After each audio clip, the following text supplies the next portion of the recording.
मर्द की फितरत में जल्दबाजी है। वो अपनाने में भी जल्दी करता है और छोड़ देने में भी वक्त नहीं लगाता और लौट कर वापस ज़रूर आता है। मगर औरत की फितरत इसके बरक्स है।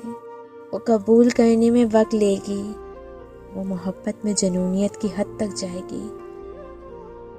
वो छोड़ने का कभी भी नहीं सोचेगी। वो ज़िंदगी भर साथ निभाएगी। वो हर तरह से और हर मामले में आपको माफ़ करती जाएगी। वो इश्क में हर हद भी क्रॉस कर जाएगी। और वही औरत अगर छोड़ने का फ़ैसला कर दे तो लौटने पर मौत को तरजीह देना पसंद करेगी। सो मोहब्बत में किसी औरत को मात देने से पहले सोचना ज़रूर कि तुम क्या चाहते हो, उसका साथ या उसके अपनी ज़िंदगी से इंतकाल, या उसकी अपनी ज़िंदगी से इंतकाल,